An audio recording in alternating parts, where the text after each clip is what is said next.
Concert Crew Podcast, we back again. Today, OutKast, Aquemini 25, the 25th anniversary of OutKast's third studio album, Aquemini.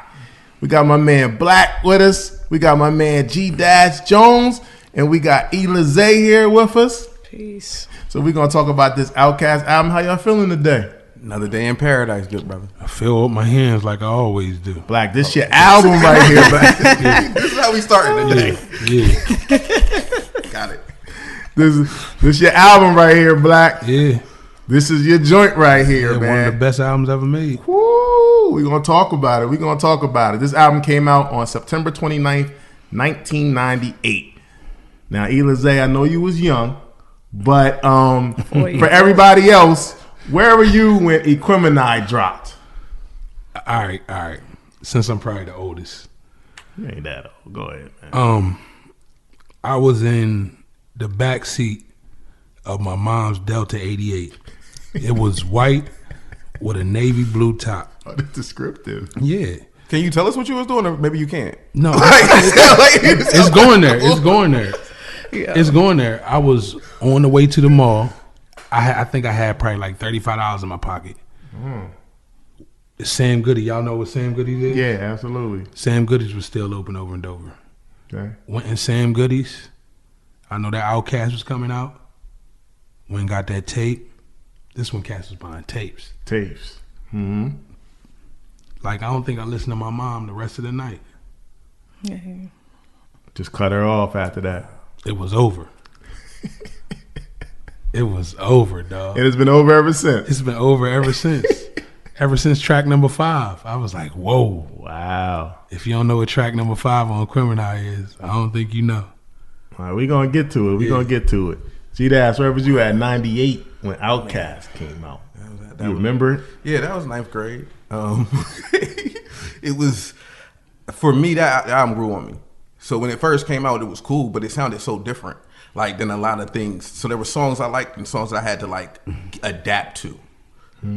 So I mean, but I was in 9th grade. I was still on my X wave. I was in a different. You know what I'm saying? I had to get with this. You know what I'm saying? Well, this was a heavy day in hip hop, man, because Hard Knock Life Volume 2 came out, Aquemini came out, A Tribe Called Quest, The Love Movement, and Black Star all came out on the same day. Yep. And I can't say I listened to all of them on that day, but I definitely was bumping Hard Knock Life. Yep. But I definitely had Aquemini too because I was super big fan of AT-Aliens. Oh, that. So I was a senior in high school when this dropped, man. This is the beginning of my senior year in high school when this album dropped. And OutKast, ever since Southern Playalistic came out up north, it like they had everybody with the Southern Playalistic. Then AT-Aliens came out, it's like they went to another level. So this, they even took that thing, they even pushed the boundaries and limits further. Yep. I can't say I was bumping this more than Hard Knock Life, but it was in the rotation because OutKast, like you said, was so different.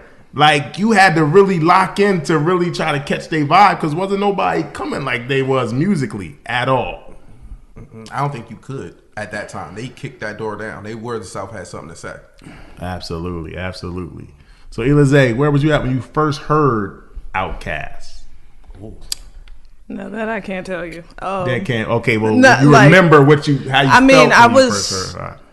Well, I would say coming up, I heard what was on the radio because, radio was actually important and a staple back in the day. That was a different time. Sorry, Miss Jackson. Yes. That's what I got heard it. Sorry, Miss Jackson, Rosa Parks. I heard all of those on the radio. So those became a staple. But it took me, I had to get older for me to start actually listening to full albums, like graduating from just hearing the singles and bumping the singles. And then I started listening to albums.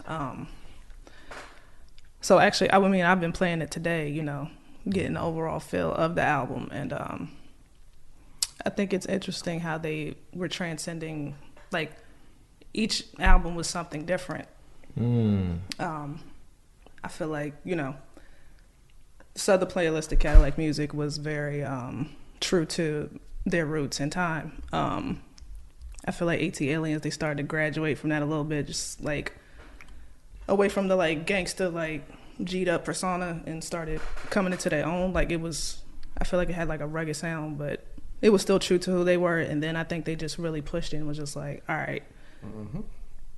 Because AT Aliens is more esoteric to me. I feel like they were a little more grounded on this album because it was like a broader range of sounds, like funk. Okay. And they brought a lot of live instrumentation, a lot of people in. So it was, absolutely. You know, you got CeeLo, you got Erykah Badu, who was fairly new on the scene. It was just a different energy with this album. I agree.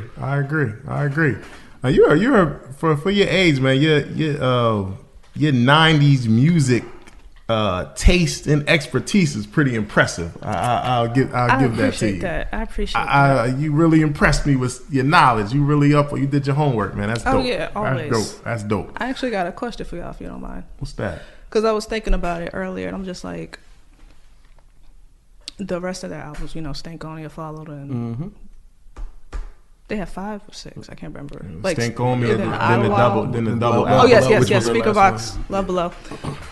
And so this was so different. I know this went double platinum in less than a year from when it came out. And I was just thinking about like a Tribe Called Quest one, like their third album, Midnight Marauders. It seemed like they kind of peaked there because when Beats, Rhymes, and Life dropped, I know people were kind of like, Like, do you feel like this was their peak? Like, do you feel like they peaked at this album? No, they went diamond after it. Well, I mean, obviously, you know, record sales wise, I think they peaked at AT Aliens.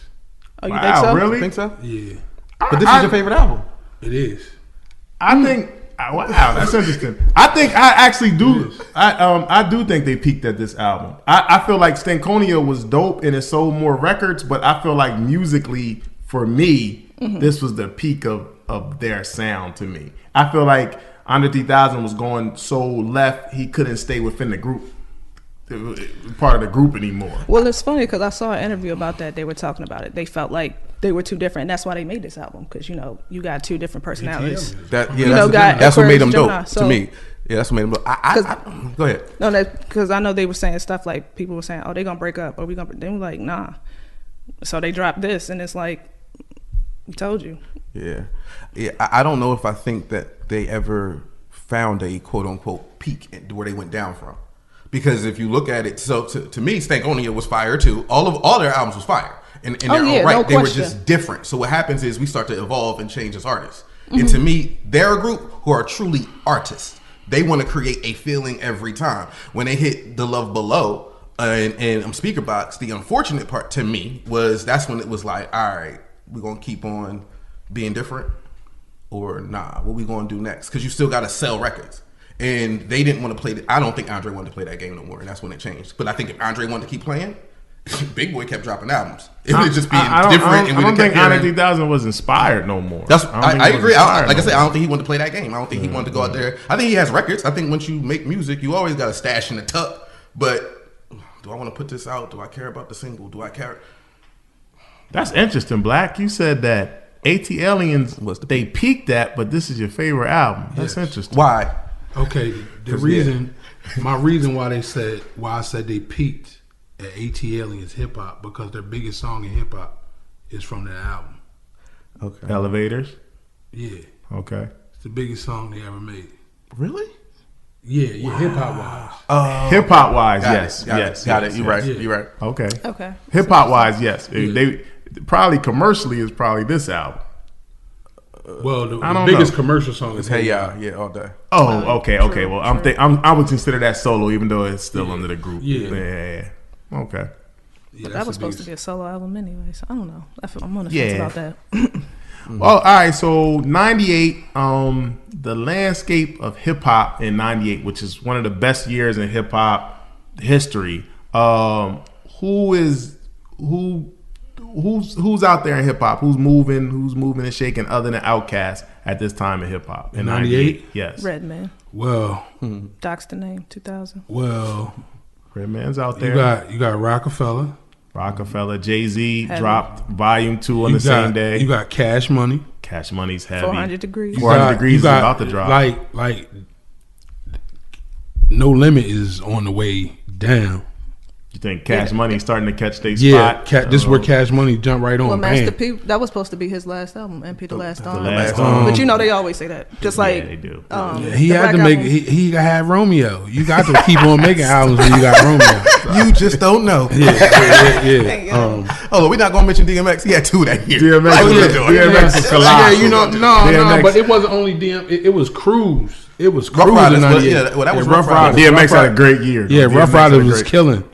They had just got the Locks. Locks had just got out of their deal. They wasn't out yet. Money, Power, Respect came out. But it was already hot in the streets. Oh, it was coming They had up. the mixtapes. So when did the Yeah, they was so custom- when was the Let the Locks Go campaign?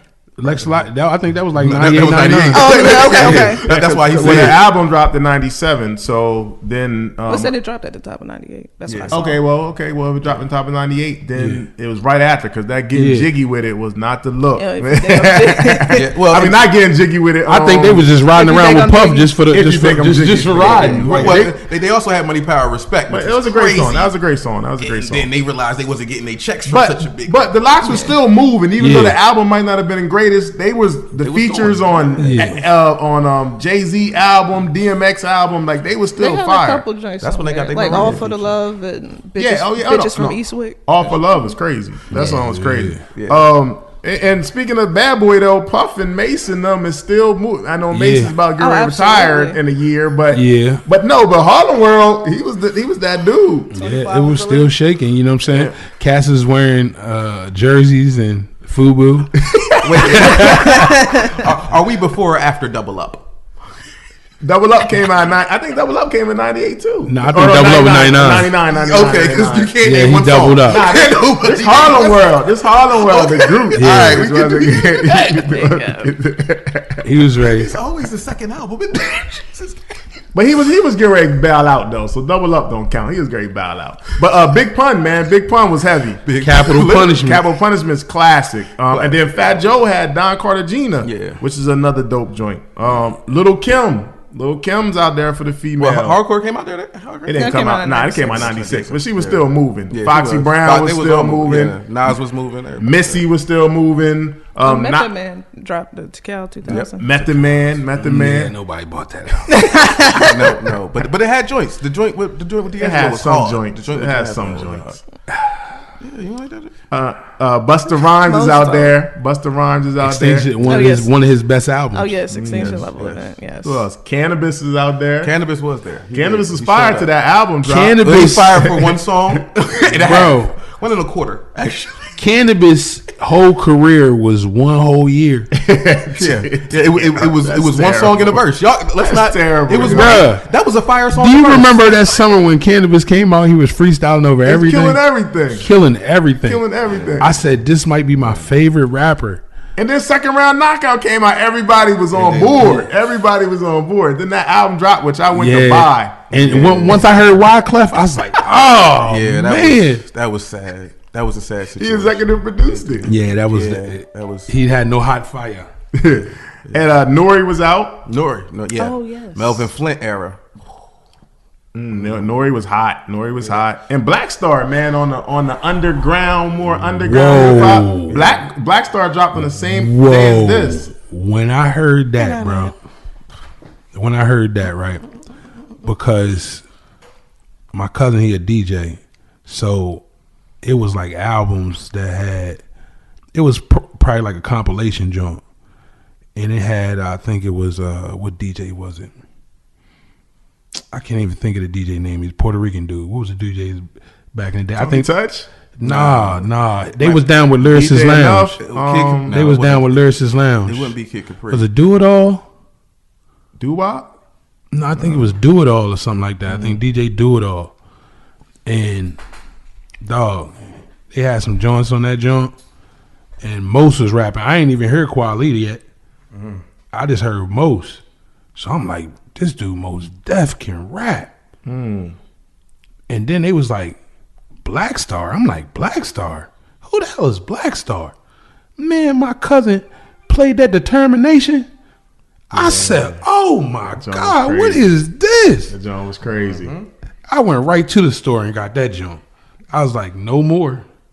And it was it was Aquemini, Black Star, and those X albums though. Yeah, X albums. They was hitting hard, bro. They was hitting hard. X was running it, man. They was hitting.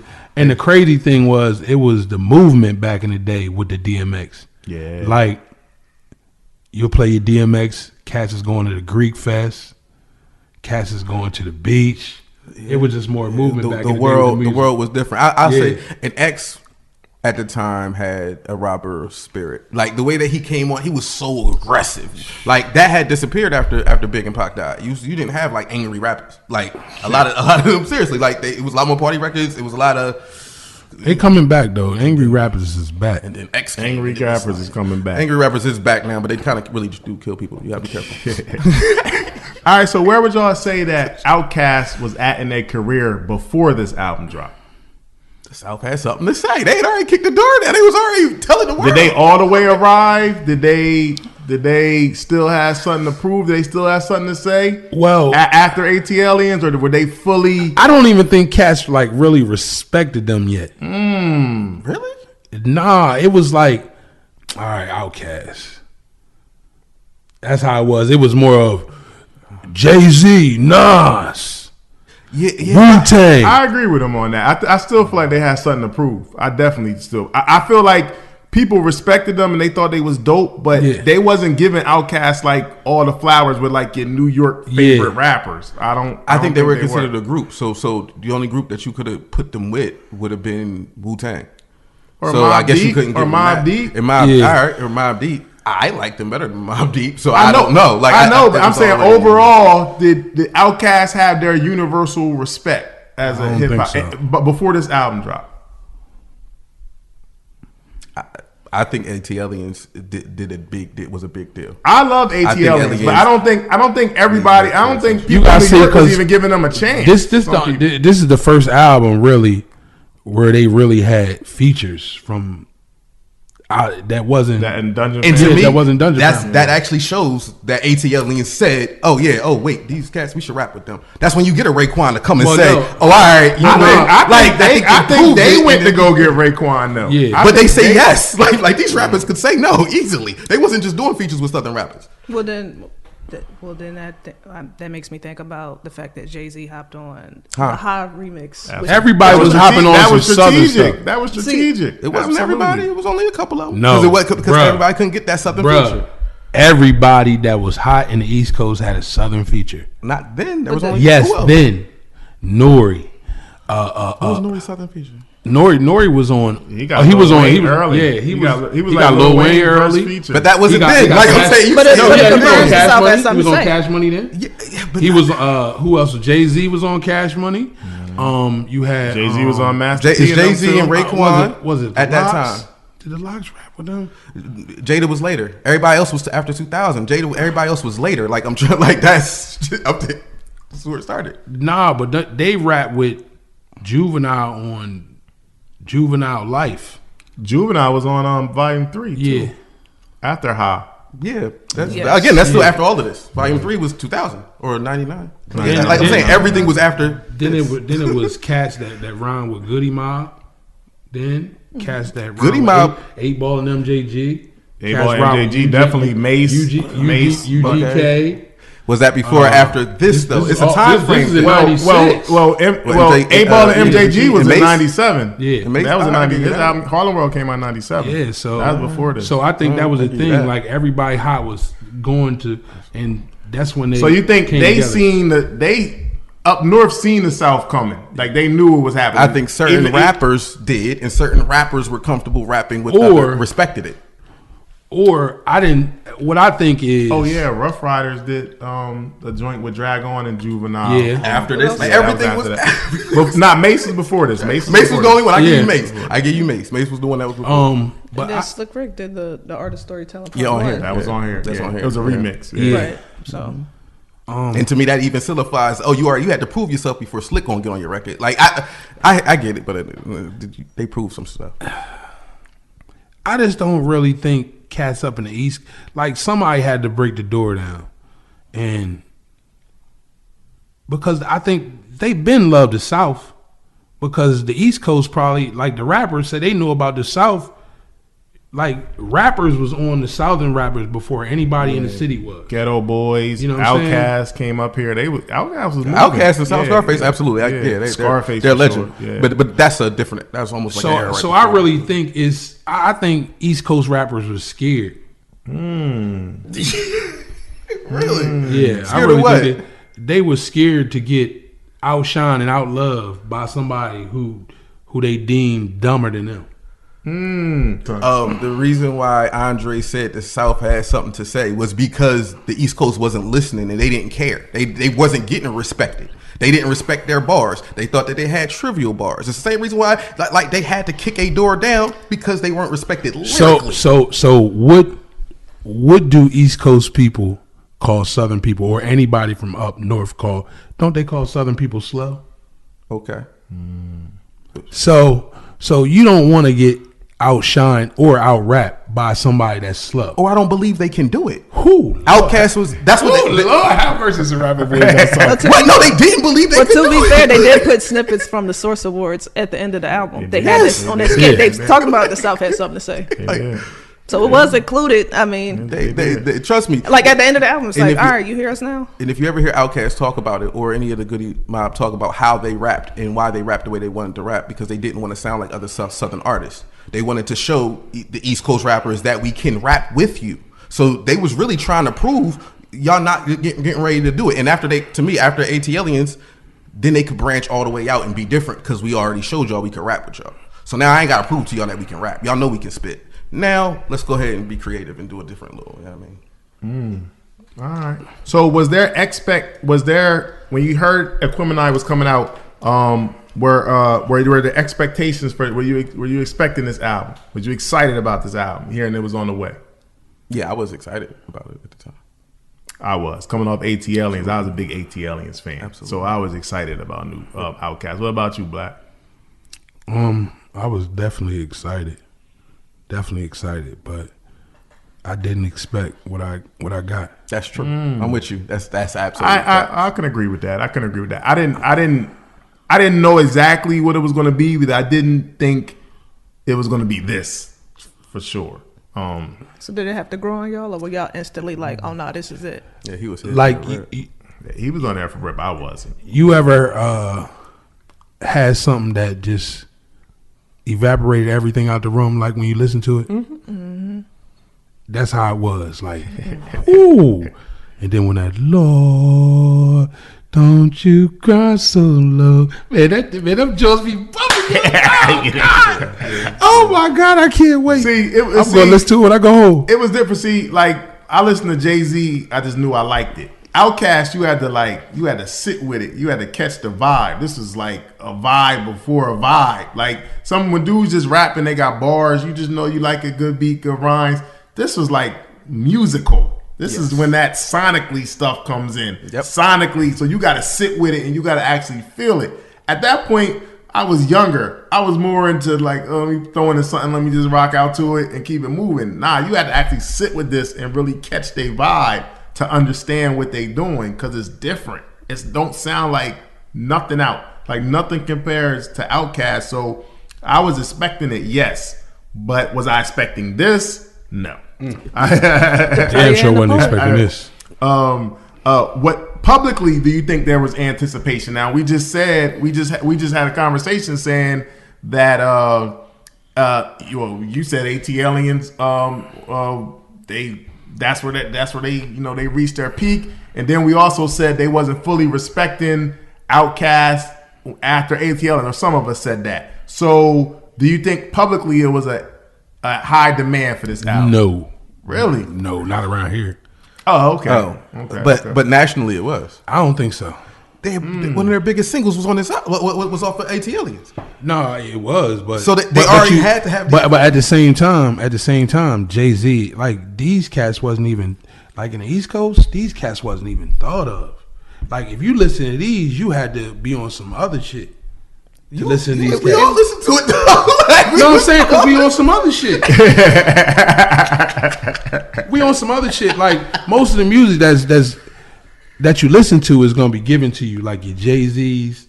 That's why there's so many arguments over who's the best rapper. Jay-Z, Biggie, or Nas. But it went. Because those are the cats that was given to you. But you don't never hear nobody saying Redman the best and have an argument for it. I do.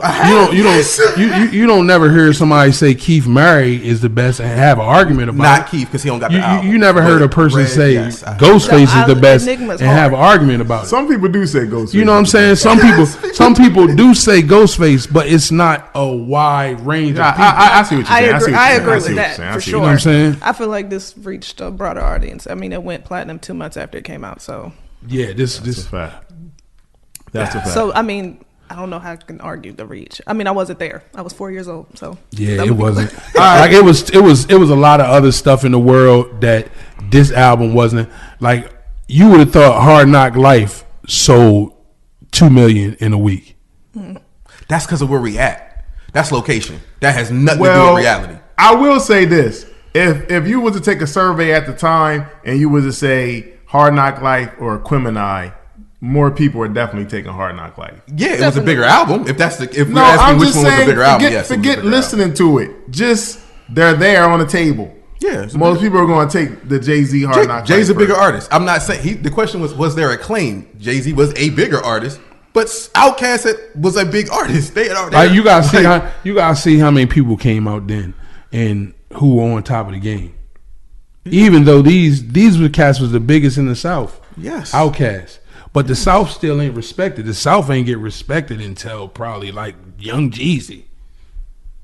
I just about T.I. and Young Jeezy trap era. That's when the South started getting respected. He does have a point there because I think in that 2000 period where T.I. and Jeezy, that's and all of them, that's where when the South really took over and they were really, really respected. Took over and being respected are two totally different things. Like you're right, that is when they took over. But when they were just respected, y'all are dope. Y'all deserve to be here. I agree with Black though, and I think that's why Andre 3000 said that at the Source Awards because I don't think everybody respected the South or OutKast as great as I thought, dope as I thought they were. I don't think hip hop altogether. I think up north was real into themselves and was like, nah, this our thing, and they wasn't really feeling them. So to you, OutKast never got respect. No, they got respect. They got after Jeezy. No, you got no. Okay, like because if the South didn't get respect until after Jeezy, when did OutKast get their respect? Like around the time, like I think even when they were moving units, they still wasn't fully getting their respect. Cool. My only question is, like they really still don't have their respect. Okay, so all you know is Andre 3000 was the hottest from 2000 was like 2003 to like 2010 on remix. I disagree. So I can't. That's where people who didn't know about Andre 3000 rapping say, yo, I need to go back and listen. He do got a point there. When Andre 3000 was going on that like feature run, like people was solidifying what he had already done because he had been doing it.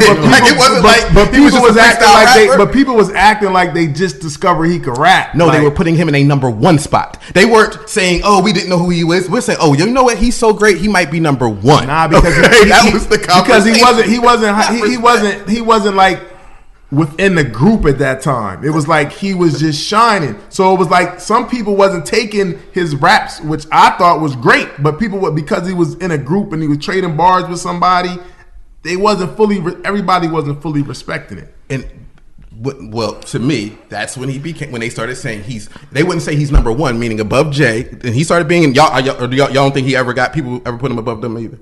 Because I think people put him in a number one spot. I don't, but they do. Oh yeah, I've heard it many times. And that has to go back to this and his first album because of his songs. And that's why they put him in that number one spot. Not just, you know what I'm saying? The fact that he could do those is why people say, yo, you gotta give us another album. Yo, give us another. That's why they beg him for that because they've heard. Wait for it. They mad this man is playing the flute. Well, it's crazy because my son is a teenager and he heard one of what Andre 3000. Oh, I got it. He heard the Andre 3000 verse on "Life of a Party" with Kanye West. Yeah, and he asked me about Andre 3000. I'm like, Andre 3000 been dope. So I started going back on telling him all about some of his best lyrical performances, and he's like, yo, this dude is crazy. I'm like, yeah, he been putting it down for a while. I said, everybody don't always talk about him because he was in a group, but I'm like, Andre 3000 been dope. Like, he been dope. So I don't know. I think region does play a part in it though. I do. Like some people always, like you said, I agree. Some people always said that Andre 3000 and OutKast was dope. Some people slept on them. Some people really didn't never fully give them because their sound was so different. They didn't want to give them that lyrical respect because the beat statement was rapping to was made. They wasn't boom bap. They was some other stuff a lot of the time. Yeah, they were more musical. A lot of people wasn't in that vibe. Yeah. So Elize, question for you. You in the art, all right? You look at this album cover right here, artistically, like what do you get from this album cover? Synergy. I mean, you mean as far as like the feeling behind it, or What do you take from it? You know? oh, I love the illustration. It's mad detailed. I was reading a little bit about the artist that did this, and I can't remember fully what he said, but I guess he was just making it to where they merged together because everybody said they were so different. And I know, like, the persona they were going by, like, the player and the poet. So, and I think most people don't feel like that that combination can be merged, but I think it merged very well on this album.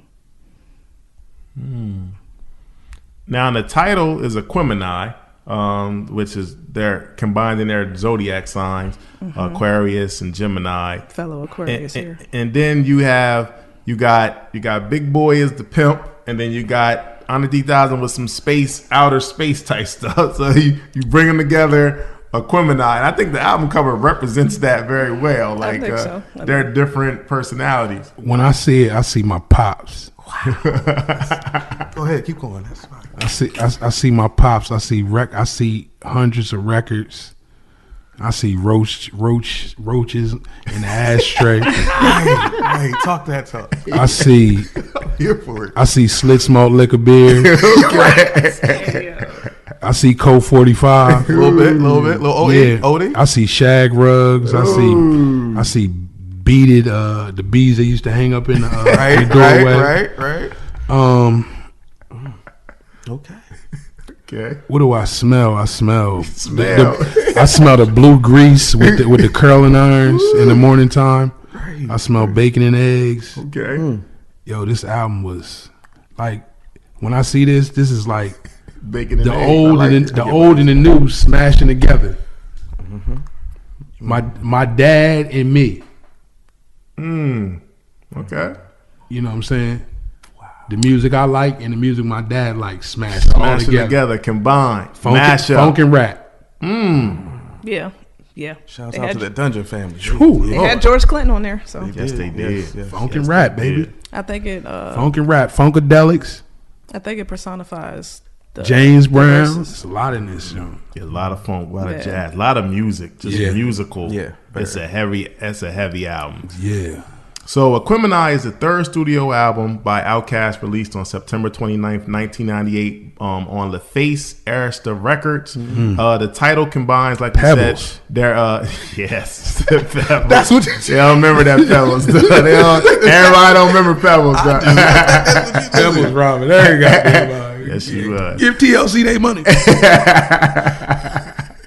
The title combines their zodiac signs, Aquarius for Big Boy and Gemini for Andre 3000. Aquemini was recorded from 1996 to 1998 at Birthwriters Group Studios in Nashville, at Bosstown Studios in Atlanta, and at Doppler Studios in Atlanta. The album features production by OutKast, Organized Noise, and Mr. DJ. The first track on OutKast, Aquemini, is Hold On, Be Strong, featuring Donnie Mathis, produced by Donnie Mathis and OutKast. It's an interlude. When I heard that, I was like, when is the first track going to start? Why is that? Because it just kept on going, be strong. Yeah, but But when that thing kicked in, though, That's what it said. that's funny because I get it, but intros was like that. because I was like, all right, it's about to be over. And then it was like, be strong. Hey, yo. It was wrong with you, man?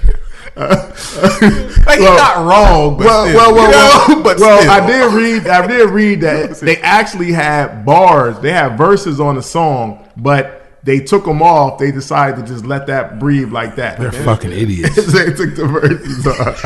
It's your favorite album. I know, what man. are you doing? You listen to the first song. They're still fucking idiots.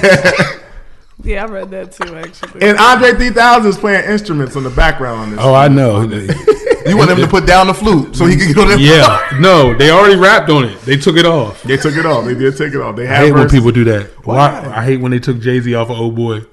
Okay. All right. Yeah. Well, track number 2, we got Return of the G, produced by Organized Noise. They letting everybody know they back. Yes. Stop gossiping, talking about the group. We back. And this song kind of hard. It was hard. It's kind of hard. It was man. hard, and it was to make a statement. Yeah, and he talking about Andre 3000 is going right in addressing stuff that people definitely was saying at the time, man. Turning the gangster. He's talking about he talking about people talking about he's in a cult. People talking about he gay. So is he on drugs? Is you gay? Yeah. Is he on coke? Now I want to make a statement here. As we can see, at this point, he's getting people talking about him like that. Okay, that means you already noticeable. The world already know you. When they start gossiping and saying weird shit. Instagram was here in '98. Andre 3000 might have been the biggest draw on there because he was the weirdest, and everybody wanted to know what the hell was going on. If he was on it that way, he'd be Thug. He'd be a Young Thug or a Kendrick Lamar. That's what he's somewhere in the mix of that with his style. So neither one of them lived on Instagram. So like they weren't those type of. Or I don't know if he's that ever. I don't know if he'd ever be that. At the end of the song, they got the interlude in the record store, and the guy saying, "Man, he ain't messing with no OutKast, man." He said first they some dope boys, and then they some pimps, and they talk about aliens. He said, now they on some black righteousness. He said, "Man, give me that pimped out gangster trick." But they were everything. They were all them things. That was very valid. That was a valid statement, man. It leads to track number 3, Rosa Parks, produced by OutKast. Yeah. This is the second single on the album. And she sued him. This song was What's a that smash hit. This was a smash hit, man. The video was even in the crazier. back of the bug. How she get that lawsuit? Do you want to rump and smoke? I heard they dismissed it the first time, but then They she got dismissed Johnny people make the Cochran. club They get dismissed it a couple times. Well, it wasn't more her because she was old. It was her lawyers saying that she had a case. But they dismissed it the first time. Then she got Johnny Cochran. Then they dismissed it the second time based off of freedom of speech. Yeah. But they kept on pursuing it. Because her biggest thing was, or their biggest thing was, is that the title doesn't have nothing to do with Rosa Parks. Like her name or her likeness. Not her story. Yeah, and so they didn't like that. And then the language attached to it. But she, He was talking about sitting at the back of the bus. Yeah, that was really. They wasn't sitting. They moved. They were really saying we're coming. OutKast coming back out. Y'all got to move to the back of the bus. Yeah. Do y'all want to rump and smoke with us? Right. Y'all want to mess with make us. the club get So y'all got to move to the back because we back here. We in the front, man. Y'all got to go back and sit in the back. Rosa danced to that song. I don't But she care. passed away like 6 months after the settlement. Yeah, when they finally reached the undisclosed settlement, when they cut. finally settled on it, she passed away. Had to be a has, but. But this video was crazy. They had the Morris Brown marching band. What? The dude playing the harmonica. That's Andre 3000's stepdad too. Wow. Yeah. So they had the breakdown. This song was crazy. Andre 3000 had the football shoulder back. Yeah. This is when he turned into Road Warriors. Yeah. This is when yes. I do with what I want. Furry pants. He was all the way out there. I man. do what I want. It was second album was the turban. This album, he was all the way out there on some other stuff, man. It was crazy. It was Bootsy Collins like a I remember when I seen him in the turban, I was like, my mom used to wear them. Yeah. He weird. But even that breakdown at the end with the harmonica, it sound like some old. That's what they were doing. That hand bone. That hand bone. This song was a hit. Can we all agree this was a hit? Absolutely. This song was crazy, man. But I'm a yeah.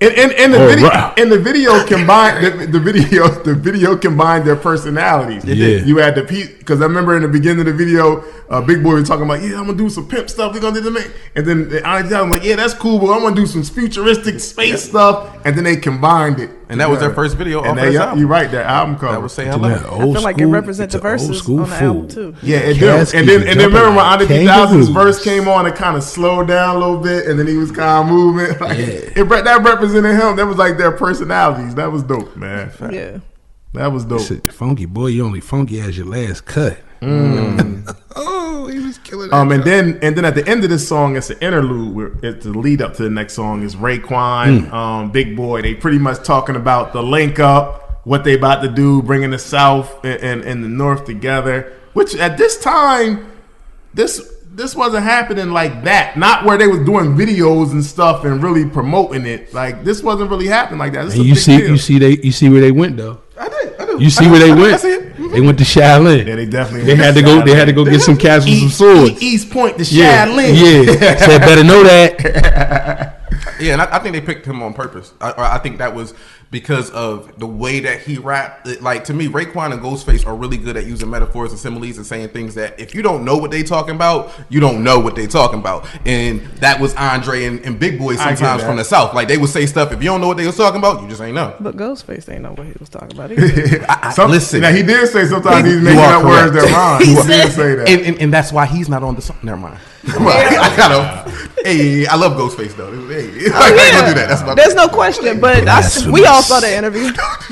Yeah, Blasphemous.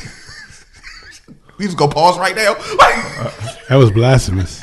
You gonna keep saying it? Yeah, that's crazy. Yo, Ghost. I ain't say it. Wow. You saw after what he did to never mind. Ghost is crazy. He gonna show up in front. He gonna sing in front of me. I don't want no problem. You know he show up in the fur and then talk about how you saw the video of Action Bronson. Yeah, that's what I don't need. He's an epitome of rapping though. He had Harold Melvin and the Blue Notes in the background. Like he at the top. If we're gonna do this, he grew into being one of the top. No, he was always that. Listen to himself from the first. He tells from the gate, bro. Tony Starks, man. I'm not speaking. Tony Starks. I make you feel he's the coolest cat. I think we all know Tony Starks, man, is a problem, man. But he definitely can go into some other stuff. He can say some stuff that he don't know what he's talking about. He said those are darts, though.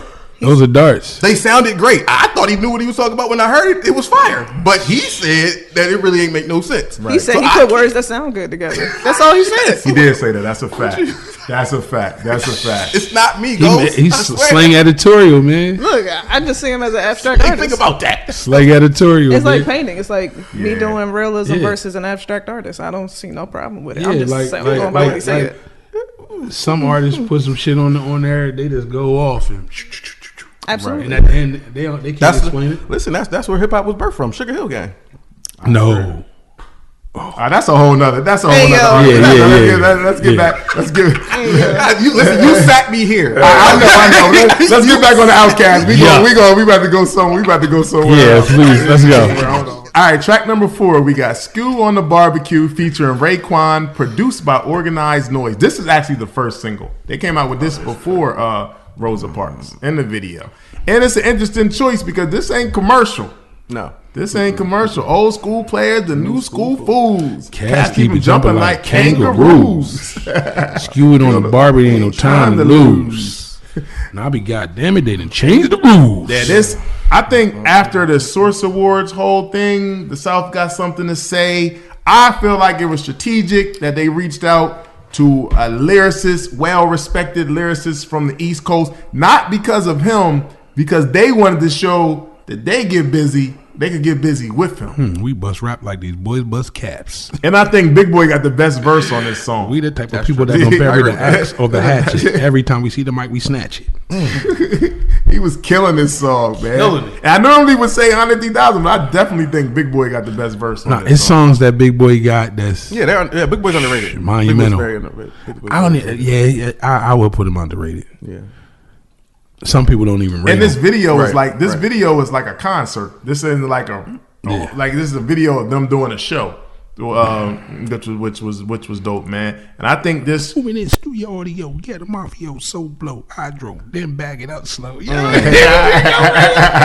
Ray was going in. Ray was killing this shit. Ray was going in. This was dope song, man. And I think Raekwon, it brought the East Coast more to this. Oh, they got Raekwon on their album. Let me check it out. I think it was them showing that they were stamped. It was them saying that, yo, we here, y'all know it. Yeah, Ray rocked with us too, man. Right, so Woo, y'all love the Woo, right? Well, Raekwon messed with us, man. Yeah, we got our lyricists, and I will say also back then you had to be in the studio with an artist to record. So back then they was already they did come through, kick it, blah blah blah, smoke, blah blah blah. Like it was a whole session when they recorded. Yeah, it wasn't no email tracks back then. Right, and check this out, right? They didn't get no like the token nigga like everybody else get. They got a real nigga. You know who the token nigga Wu-Tang was? Meth? Yeah, wow. you see what I'm saying? This is what we You doing. get ODB to sing on there doing Mariah Carey. See, he was a token nigga too. He was him and Meth. Yo, you say some wild shit. Token niggas, man, but they got that real when you get Rain Ghost and if you get Jizza, oh man, you Wait, really got something. we'll go back to we can't do it. I want to know why he called him a token. We're not gonna do this now. Go ahead. You might not let him explain it now. He right there. Why is quickly Black? Meth is somebody that the white people gonna know, that the black people gonna know, that the Mexican people gonna know. He was just still he wasn't Method Man. Method. They thought Wu-Tang was Method Man. That's all they thought. He's the MATHOD man. Yes, he's the only. They knew Ice Cream. Know. They knew like no. But guess what? They want here first. Method Man. He's the biggest. Depends on the party you at. Ice Cream was a thing in the right party, right? Cash rules everything. He did the hook, but they knew the hook on Ice Cream. Everybody knew Raekwon. Hence, he's like they knew Raekwon and Ghost. They knew RZA. They knew we're not gonna act like none. The hook took the song to another level though. There's a reason why they call Meth. Meth gonna get it out there. That was his role. He knew what he did. Meth is the biggest guy on Wu-Tang. Meth is but he also transcended his career. So he's a different character in Wu-Tang. And I don't even know when you say big, it depends on what you mean, because RZA is a whole nother monster. So it depends. I don't think RZA is bigger than Meth. In what industry? Not famous wise. Meth is more famous, but RZA owns more. Meth is the biggest. Okay. But School in the Barbecue, man. Great song. Great first single. Yes. Yeah. It did what we did. Track number 5, Aquemini, produced by OutKast. Yeah. This is my song right here, man. Right there. This is my song. Title track. Masterpiece. Masterpiece. That was the one for you, wasn't it? That was Masterpiece. That was one that hit you. Even the sun goes down, heroes eventually die, horoscopes often lie. And sometimes why? Nothing is for sure. Nothing is for show. Nothing is for certain. Nothing lasts forever. But until they close the curtains, it's him and I. Aquemini. He said, twice upon a time there was a boy who passed, who lived happily ever after. But that's another chapter live from other grave with dirty dollars, beauty parlors, baby ballers, bowling ball and parlors, street scholars, the one who work in culinary arts. You know how to work bread, cheese, and dough from scratch. This is the catches you can't get caught. So what you tell them what you caught, so fuck that big talk. Let's walk to the bridge, meet me halfway, and you may see some chillers dead off in the pathway. Slowly, baby, walking slowly to the candy lady. It be like some words maybe, if, more probably, more than a hobby. When my turntables get wobbly, they don't fall. I'm sorry, y'all. I often drift. Oh my God. Right. You zoned out, bro. You zoned out. But you know you sound like Big Rube. Oh, Big Rube. You sound like you have his vocal tone. So I'm listening like, wow. Yo, you zoned out. Like, he was having a moment. You was in I used to cry listening to this song. I could say, this shit is beautiful. Yeah, it's touching. Yeah, Andre 3000 kills this song. Like, destroys it. Just samurai style, like ninja style. Like, this song, this is a zone out song though. Like, if you riding and this playing and you really lock in, like, this is one of them zone out records. It's a vibe. He the best ever. Nah, this song dope. I think nobody make me zone out like that. I think for the title track, it purposely it like it catches their Maybe Big vibe Crit. great. It does. That if Aquemini wasn't even a thing until this, but Aquemini, like, yeah, that's Aquemini right there. Yeah. Like, it's dope. It's him and I. I said, "Oh, this is the song of the album." They did that right. I think it's definitely reflective of the sound that people expect from them. Yeah. So, that and West Savannah. Yes. Because I heard that was recorded around the Southern playlist. It was. So. He said it. The other thing about Aquemini to me, it gives you their mix, a similar mix that you had in Elevators, lyrically. Like the way that even Andre cuts it, like the way Andre cut up Elevators was stupid. Like because it was like it's not just what he said; it's that you feel like he's talking to you the whole time, and while you feel like he's talking to you, he's telling you a story. So it's like, crazy. Wait, you know what I love about this song? I love about it when it feels like it's about to end. Yeah. And then they just come back. He said on you thought we was about to end. Yeah. It's like if the setup is like the song's about to stop, and then Big Boy kill on the second come, part though. and then Big Boy come back in. But then when Andre 3000 comes back in after that, oh man, yeah, Elevators. It's written. It's. I never thought that, but it's composed just like Elevators. great song. Very. Track number 6, Synthesizer, featuring George Clinton. This is produced by one of my OutKast. favorite songs on the album too. Synthesizer. This song was foreshadowing.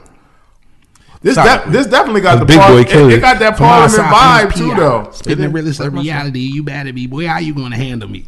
It's like a Parliament sound with like them going in rapping over top of it. Like it's definitely it's a perfect song for George Clinton because like it's his vibe for sure. Yeah, but I also think that it was a lot of foreshadowing in some ways to the Love Below, into that auto tune sound that came, into that like it was before we get into all this computer graphic sounds sonically.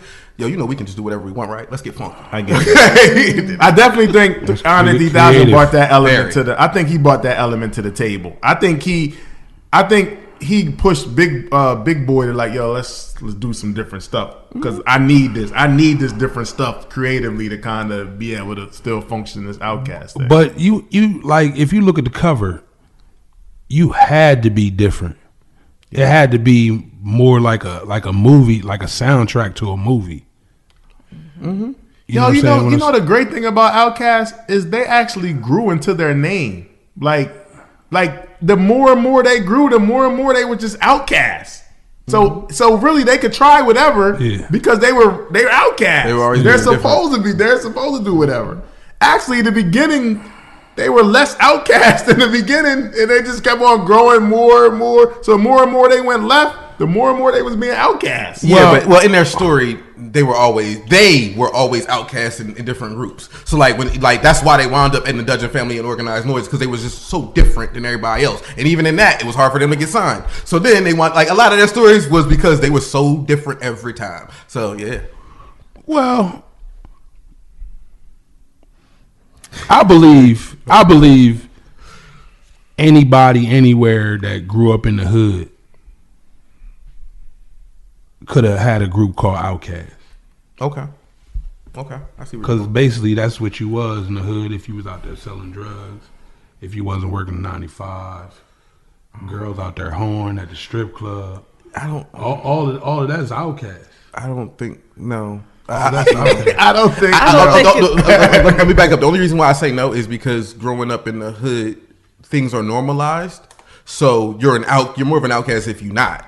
So no. Something. No, but all right. I done been around some places where the streets is the streets. That's just the only reason why they calling them an OutKast is because government, white people look at people from the inner city like OutKasts. That's not why they got their name, though. Sure was. They was drug dealing. They was pimping. They was OutKasts. Okay.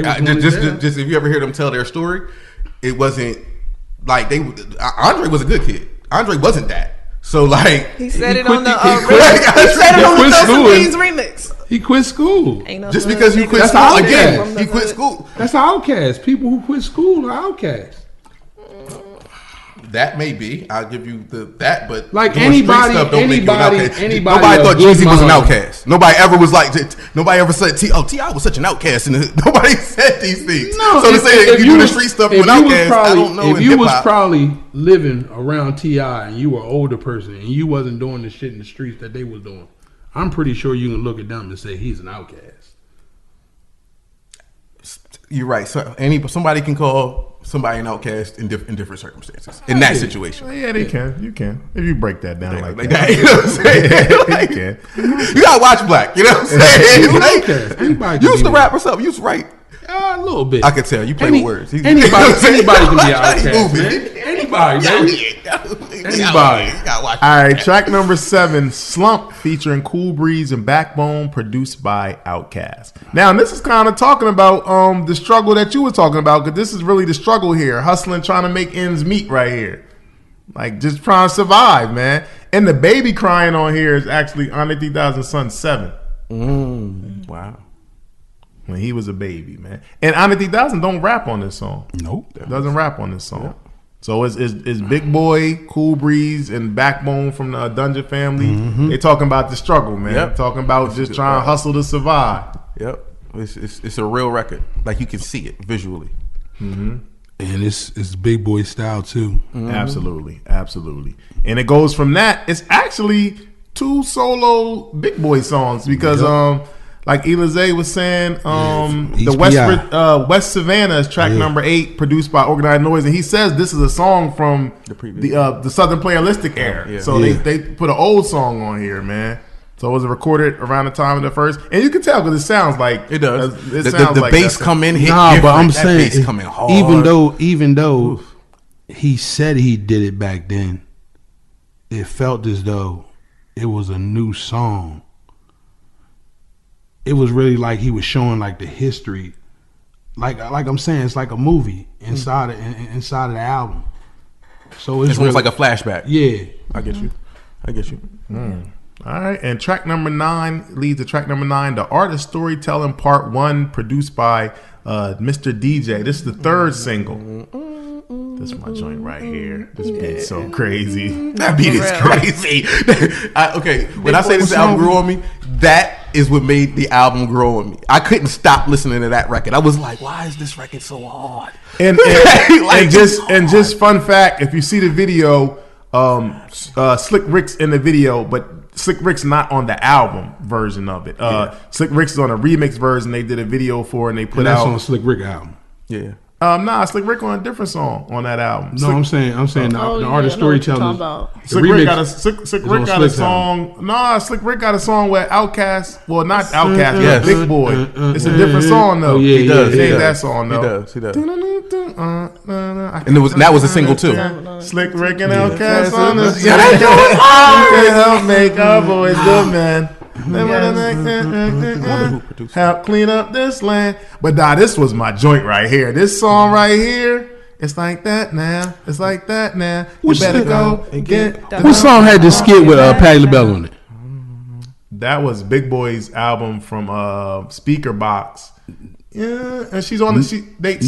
No. Yes, it is. Patti LaBelle is on the joint where he was like, Is she "Mom," he was like, "Mama, what's that?" She was like, "It's thundering." Oh, that's the second one. That's Yeah, part 2. that's part 2. Yeah. That's part 2 on this album. This album. I mean, this song is crazy, man. This song is crazy, man. Again, that production sounded like it came from an ATL in space. Like, it was so out of that. I was like, what are we doing? And that beat, and then the beat hit. What's happening right now? And that wasn't a song where he was on the speaker, was it? Andre. No, that's the next one. That's two. That's part 2. That's part 2. Okay. This one they just rapping. Because Big Boy talk about Susie Q. Yep. And then Anna Dada come on. Then he go, Susie Q had a cousin named Sasha Thumber. Oh man. You better go get without 4, 5 cats up in your lap now. You gotta shoot the game in the 4 story raps now. It's like that now. It's like that now. And then they had the video with the puppets. The puppets in the video. And that's what made that so creative. Sue had a partner named Sasha. What I love about this one and the next one, in theory, just the name alone, The Art of Storytelling. It wasn't like it was like, hold up. And it's one of those things that I miss in a lot of ways. It was a direct. Now I'm telling y'all a story about this. We're gonna tell y'all a couple stories like that type of thing, and you're gonna get 16 bars where we go through a story. And then for them to get Slick Rick on it, it just made too much sense. Storyteller remix, like we get Slick Rick and then to do the video, that was just perfect to me. It just all made sense, man. Perfect thing. Then track number 9, the artist storytelling, part 2, produced by Mr. DJ. The sound on part 2 is totally different from part 1. I don't even know, really. Baby, I heard it too. Yeah, they're totally different songs, man. I'm a part 1 fan. Personally, but they're like completely different to me. They're nothing alike. Yeah, that's where like it sounds like Andre 3000 on the bullhorn. Track number 11, we got Mamacita featuring Masada, Bull, and Witch Doctor, produced by Organized that jug. Mamacita. When I first heard the album, this is one of my favorite joints. Really? Yeah. The song was kind of hard. The beat was hard. The lyrics was like, to me. It was their version of Senorita by Puff. I'll take Senorita. Hey, I'm not sticking the dog in this race. I'm just saying it was their version. Nah, because what's name get off on this joint? On Mama See the Big Boy. Yeah. Big Boy does. I don't like the other features, man. I don't think the only one that really probably threw us off was when the boy was Papacita, mi Maria. What's your name? Maria de Colombia. It was different. Yeah, that was mad different. It was mad different the first time I heard it. I was like, these motherfuckers got a motherfucker speaking Spanish on this moment. I was like, these niggas is come on, man. What? Come on, man. I wish I had a delete button at the studio. This is your favorite album. It still is. Tearing it up. Hey. It's flaws and everything. That's a fact. You're not wrong. That's a fact. All right, track number 12, we got Spotty Yachty, Dopalicious, produced by OutKast. This is one 7 minutes of right funk. There. This is one of them joints, man. This is like that funk and jazz mixed together. But my favorite part of this song is the horns. Yes. Now my favorite joint is Andre's part. Did I see the? He said it was Set It Off. Performing this joint. Huh. Yeah, it was. I just saw it recently online. The orchestra. Oh, word! That did this song. Mm-hmm. Oh, they killed this. You talking about the orchestra? The white dude. What is it called? I think it's Chicago. I don't remember the dude's name, but I remember seeing a clip of it. Snapped. That and Elevators actually they did. Oh wow, they snapped. The musicians on this snapped. To me, the musicology in this was very symbolic of what you heard from them musicology. Like Idlewild had the big horns. Like what was the whole world? That compilation album had the horns in it. Like Stankonia had the horn. Like that thing was like, yo, this is, by the way, every once in a while we gonna show y'all that we just do this. And it's crazy because they don't even rap. They don't even rap on this song. They don't even rap on this song. They just talking. But musically, this is like my favorite music song. My Spodioti Dopalicious Angel. He said, yo, big boy said like skates on old nappy ass hair. Yes. Yo, and also, Big Boy talked about the trap on here. Well, yeah, before it's trapped. Just that. Before T.I. It's trapped. Just that. And another reference of future rap. Andre 3000 said on here. He said, "Who else is gonna fuck with Hollywood Cole?" Yeah. And then later on, J. Cole came out with Hollywood Cole. Yeah, Hollywood Cole, y'all. Hey, man, he did rap over the artist storytelling too. That Land of Forbidden. He did. Hollywood Cole. He did. So that was a. So now go and marinate on that shit. I can't remember. That chords, man.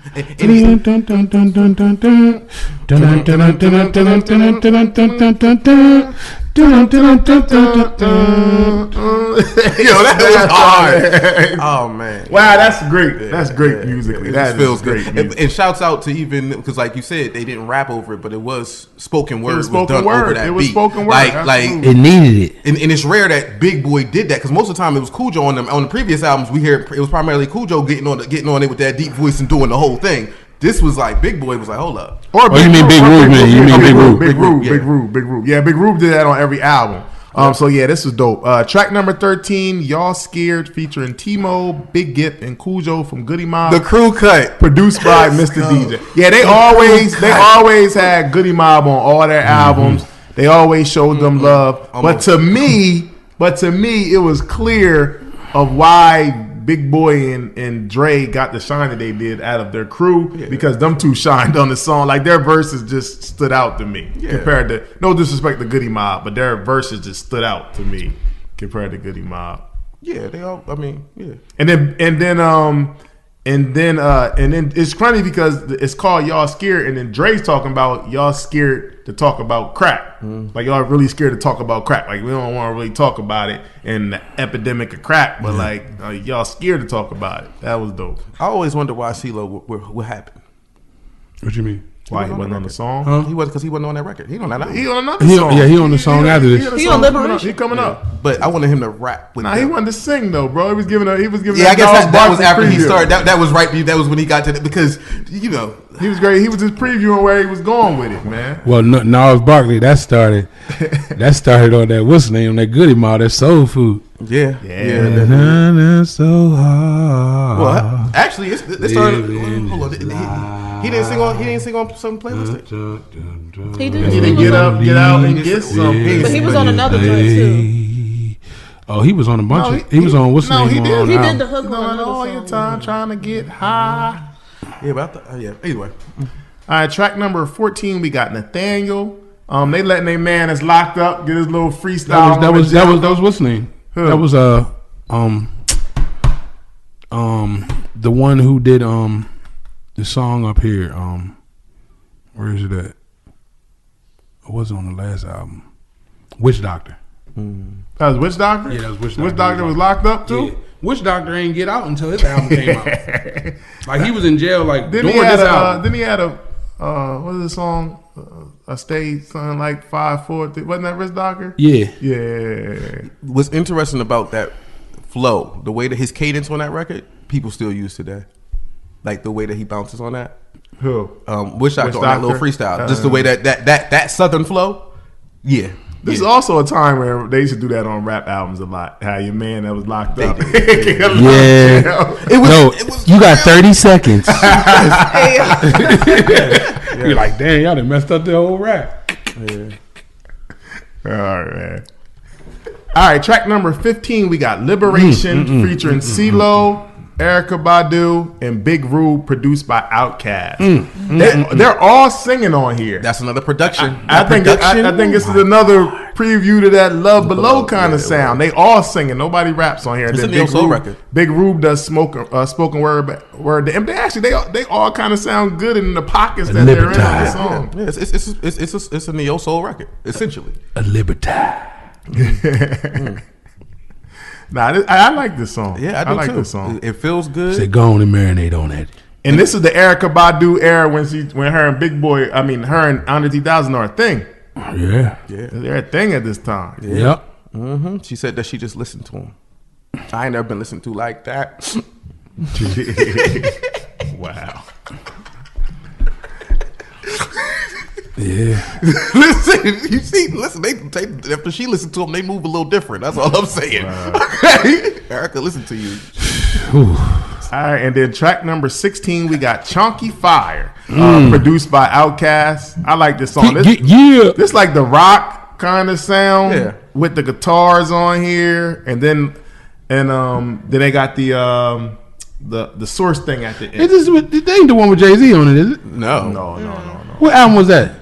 That was the speaker box Love Below. Yeah, damn. Yeah. But even and on this one, to me, what's interesting is the rock sound. They even said this is hip hop mixed with rock, and like again, one of those things that had to grow on me because it was like, all right, what are you doing? Like they wasn't afraid to blend genres and do whatever.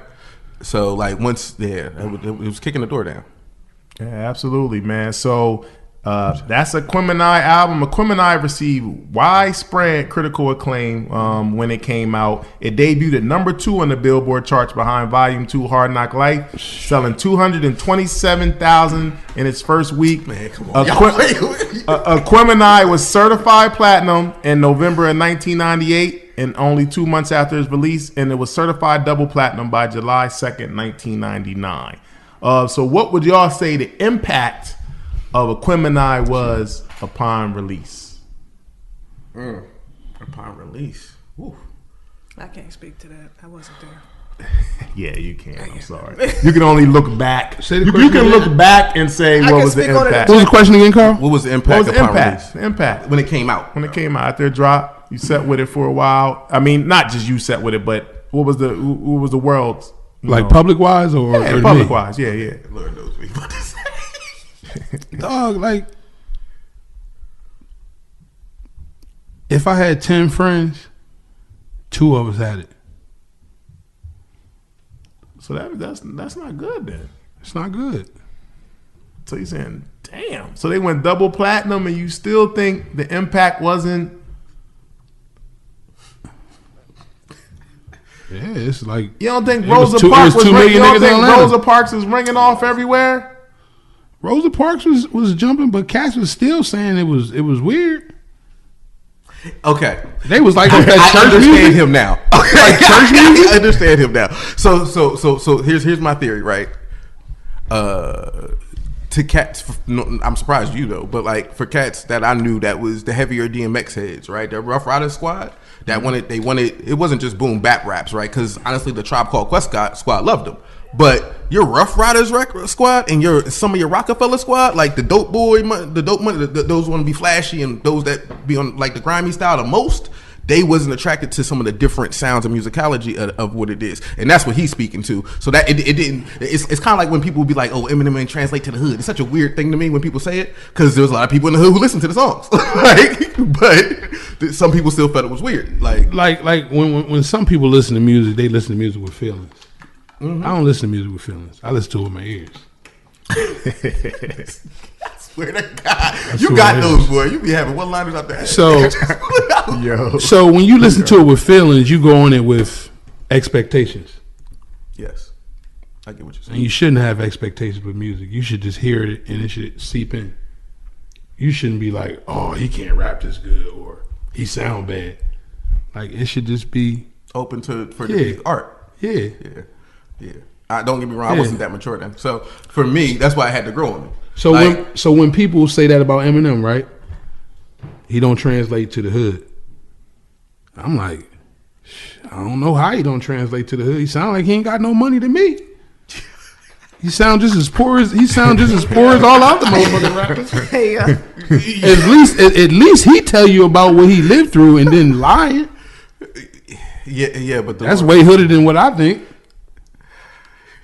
You got time for this? Cause you got time for this? He's hood. Eminem hood as shit. I mean, he hood and He trailer park hood. But that's hood as you can get. I think that he was in his own right. Again, he came from the D. They knew who he was there. I think the stuff that he was rapping about, we were not ready to accept, even if it was what happens, right? So, like, again, Tupac's song was, "Hey, my mama was on crack, but dear mama, I love you anyway." He said, I kill her too. You know what I'm saying? Like it was, and we were black people. No, you better not talk about your mama. It was a different thing culturally to accept some of the stuff that he was saying, regardless of how good it was or bad it was. That's why we pushed it away. Man, you know how white folks is, man. We all knew how they was before. All right, well, I'm not going to even entertain the Eminem thing right now. That's another episode. You set me up. Hey, man, look, black is black. Black is going to black. But Aquemini though, I can't say how you can't say it wasn't impactful. It sold 227,000 copies in its first week, and it does show that, you know, I guess the Annie song and Jay-Z and his singles, his popularity was bigger, but 227,000 in his first week, eventually going double platinum. You're popular, like they sold more than their first album. I mean, than the album that came out before this, so they elevated. They definitely went up a notch. It probably was the third or fourth biggest hip hop album that year, depending on how you look at Miseducation.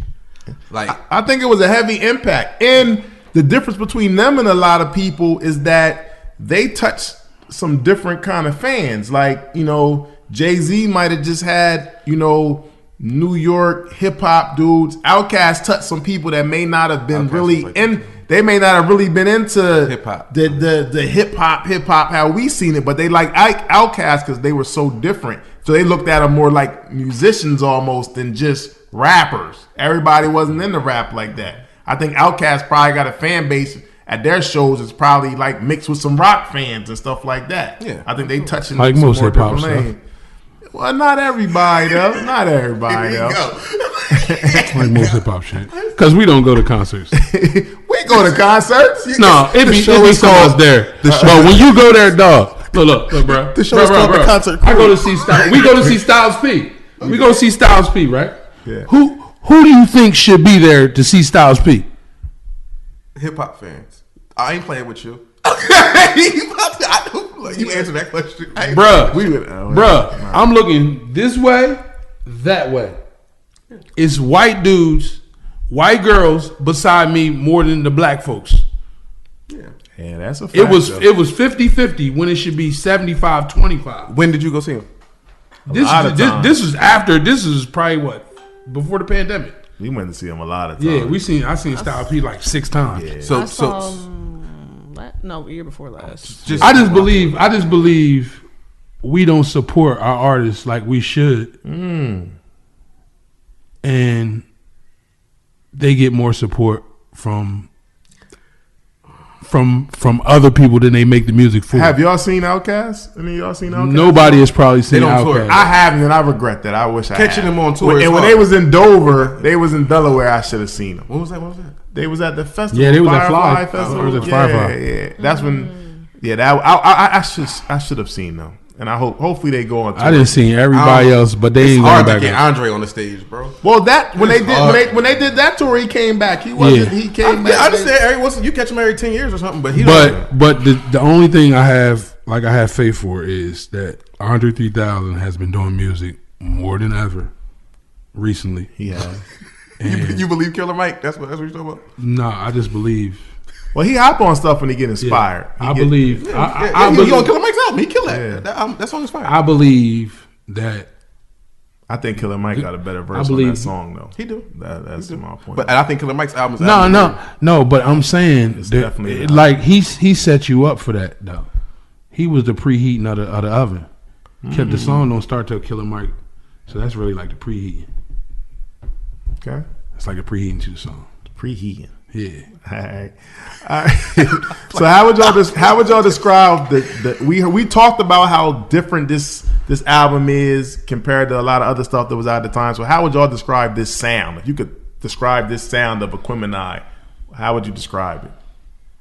musical. It was a very musical album, very musical. Like it sounded like, again, you had a lot of live instrumentation in it. It was just, yeah. I just say when Bell Bottoms met Michael Jordan.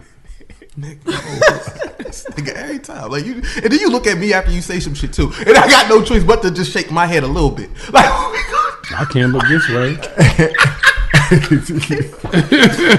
Michael Jordan, say it again. But when Bell Bottoms met Michael Jordan. I think this is like some hip hop funk, man. It's like hip hop funk. Bell Bottoms speaking Jordans. That's literally what that is. Hip hop funk. It's hip hop funk, man. It's like some hip hop funk, some hip hop jazz. It's like all Everything. of that. It's like all of It's that. everything inside of in one. Little rock and roll for razzle dazzle. It's like some stuff that rappers wouldn't really mess with. Like, okay, we gonna try it. Like, yeah, most rappers are like, we ain't gonna rap on this jazz beat. We ain't gonna rap on this funk record. Yeah, but I think I think when we say that, we're speaking East Coast, right? I think they were they were ready to play from banjo sounds and shit like that. Yeah. Like they wanted to bring the South out. Yeah. You know what I'm saying? Like, I don't even really think this is Southern. that Even though they're from Atlanta, this sound is worldwide. Like is George Clinton? Where's George Clinton from? California? or I think maybe like the Midwest somewhere. have to The look Parliament, it up. I think they from like They ain't from Cleveland. I was about to say that area. They not from Cleveland. I don't think Parliament's from Cleveland. I think they're from Ohio. They might be from like Ohio, if I'm not mistaken. But I do agree with you saying like this sound isn't particularly South. It's just different. Like this isn't like a South other than the Rosa Parks part. That the funk part and the George Clinton part that isn't necessarily I'm also South. Even how they sound. No, their voices. Their voices, Their the way that they voices, tell you stories, the way that yeah. they are the South. Yeah, like that's why. their voice is it's the more South. about. My statement was more about them. Musically, It reaches everybody. He from North Carolina. yes. George Clinton. Okay. Well, you got that then. You got that. I can't say nothing about that. But I mean, music is just so different, man. The sound But is just. it's a high L. I know No. they from I'm Ohio. saying the sound is Bootsy Collins. Okay. So it's Ohio-ish. Yeah. Okay. I got you. So, what did this album do for OutKast's career? It said that they could keep going. It showed you that they can still do it. It shows you that they can still merge. It shows you that they can make hits. Like it was on its proper trajectory in the world. And it also kind of goes with their interludes that they were cracking jokes at themselves. Like they really did go from pimps to aliens to outer space to black consciousness. Like they really evolved every album. They really took it up another notch. Like their sound doesn't. They're really saying we're OutKast. We're not locked into a sound. We're gonna keep on changing this thing up every album. And then. Look, and then you single out a member. Like, look at Andre 3000. First album, Southern Playalistic Cadillac Music, he wearing baseball Atlanta Braves jerseys. Second album, AT Aliens, he wearing a turban. Aquemini, he wearing shoulder pads with feathers and I go back to blonde hair. This was the "We'll Do Whatever We Want" album. That's what this is for them. We can do whatever. But we also, want. But then again, on the album, he said people care about what's on the outside instead of what's on the inside. So they cared about more what they was wearing than what they were saying. So he's trying to get you to listen to the words and not what he got on, because it don't matter. It all matters about what you're saying, because we selling music, we ain't selling clothes. And they weren't. Yeah. They also had the financial freedom because of the money they made from the 2 previous albums. So this was easily set up the platform for them to do whatever they wanted. Yeah. Well, and yes. And they had a lot of freedom from them not working with the producers. They started doing shit by themselves. They did. They did a lot of production on their own. So They did. This is the album where they was like, we ain't waiting for nobody. Yeah. We going out there and producing shit ourselves because we know how to. We don't have to go for him for this sound because we can do our sound. Who knows our sound better than us? Yeah. I mean, Organized Noise did produce a lot. But I mean, Organized Noise and them were like one at that point. But I'm saying, they produced a lot of records in general, like their whole career. No question. They was at the top of producing at that time. Yeah, they created a sound with Organized Noise. Organized Noise and them were like a unit together. Like they knew what they wanted and they kind of captured that. But man, Andre 3000 became like the Bootsy Collins of rap, man. Yeah. Like he was on some other stuff. Like nobody was like that. Nobody was moving around like him. But it kind of made him his own entity. Like you think? Oh wait, you think that happened at this album? Yeah. Yes. Interesting. He wasn't doing that at ATLs. He had a turban. No. Which was different. I'm saying you think that at that point at that point he left the group. I'm not saying he left the group. He never left the group, but he separated himself. Not that he. The thing I respect about OutKast is, despite how different they are, it's still this brotherhood there, which I love. Even when Andre 3000 don't want to make music, it's still a brotherhood there. Yeah. But he just, the difference in him, it just separated him. Even if he wasn't trying to, even if he big boy, you my brother, but I'm just over here, like just me. I'm just on some other stuff. Yeah, like when it's you gonna come out at some point. When you an artist and you just as good with your right hand as you is with your left hand, you got room to do whatever you want to do. And most people are jealous because they don't have the range of, like, some people be like, Drake has range. Yes. Andre 3000 has range. Yes. Like, when you can rap and sing and you ain't out there, you know what I'm saying, maximizing your talent, then you, like, that'd be stupid if you wouldn't do it. Like, I believe Drake doesn't maximize what he can do. What are we doing? God. What are we doing? Yeah. What are we doing, man? What are we Drake, doing? it's a whole other You about to conversation. do this to me? Yeah. What are we doing? He need to talk to Andre. Yeah, that's a whole other He need to conversation. talk to Andre. Hold up. Yeah. I don't even know why I said Drake. I almost got mad. But I see, I can kind of see what you're talking about with Drake, but that's a whole nother conversation. Yeah. But what's your favorite song on Aquemini? 5. Aquemini. Self-titled. That's my second favorite song. My first song is the Art of Storytelling Part 1. Yeah. I just throw the remix in there just, because I like Slick Rick too. But the Art of Storytelling Part 1. Yeah, that was the one that got me hooked. So yeah. I think Liberation. Yeah. Yeah. That's a nice one. Yeah. If I had a top 3, I'll probably say the Art of Storytelling Part 1, Aquemini, and then that Spotty Yachty. Spotty Yachty. I say, Aquemini, Spotty Doublelicious, and Liberation. Those are the best songs on the album. All right, another question. Where does this album rank in OutKast discography to you? This is tough. This is tough. Like, you ranking system guy. This is tough.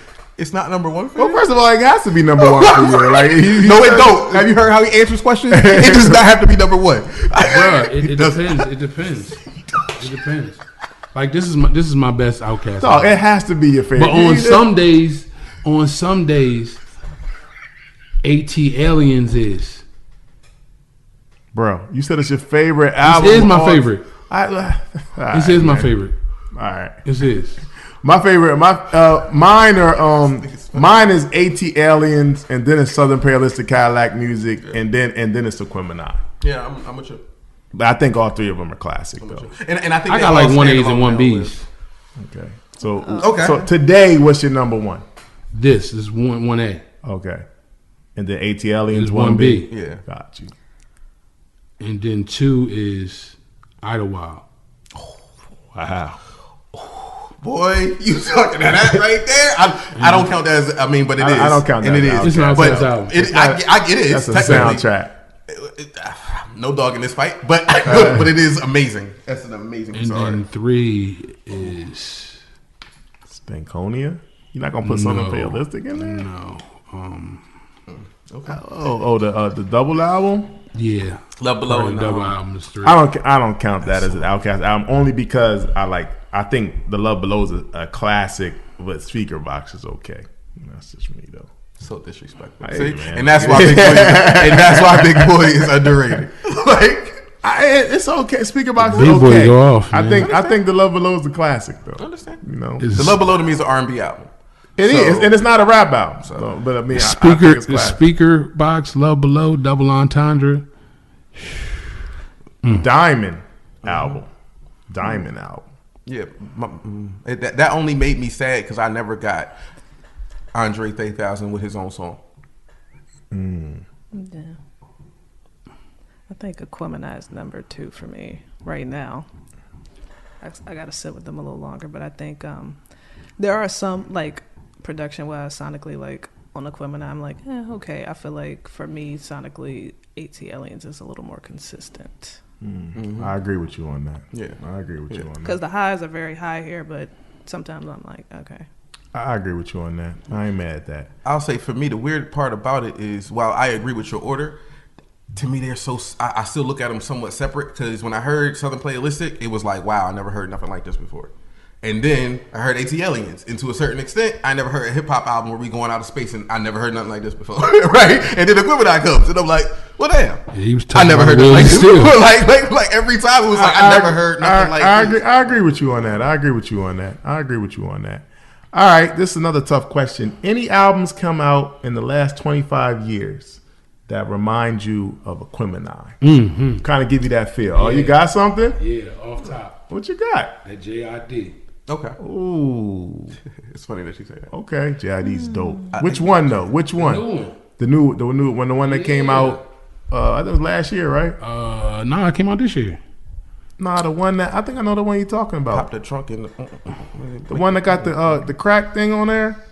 With his sister with That was last year. That's 2022. The Forever Story. That's 2022. I thought it was 23.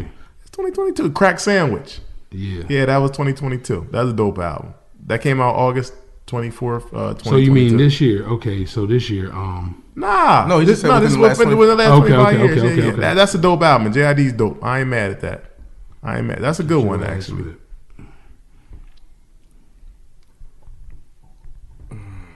This album specifically, it's hard. It's hard. Yeah, it's a hard story. Like I think Kendrick Lamar has albums that sound like you can hear the influence of That's this. exactly what I was gonna say. But I think Kendrick is the modern day Andre. I think that's what he is. Well, you know what? I think To Pimp a Butterfly has this DNA in it because musically it's some other stuff, and it has a lot of the funk and the jazz. I'm gonna go with To Pimp a Butterfly for sure. exactly George what I was Clinton's gonna on that say. album. Yes, And To Pimp a Butterfly, and you like that album a lot too, Black. That album was LA funk though. Okay, whatever kind of funk you want to make it, which it's is funk. different than Ohio. If you know about funk, Yeah, but LA funk is different. Funk is funk though. It is. Funk is funk. but the bop is different as far as the Funk is tempo and funk. stuff like that. But Funk is funk. Anything? I think J. Cole has Andre 3000 cadences at times. I don't know if necessarily an album he got that sounds sonically like this, but I definitely get Andre 3000 in his rapping at times. J. Cole. Okay. J. Cole. I feel that And way Big about. Crit too. I feel Big Crit absolutely. I think Toby Wigway. too. Absolutely Big Crit. Toby Wigway when he do his freestyles. Toby too. Yes.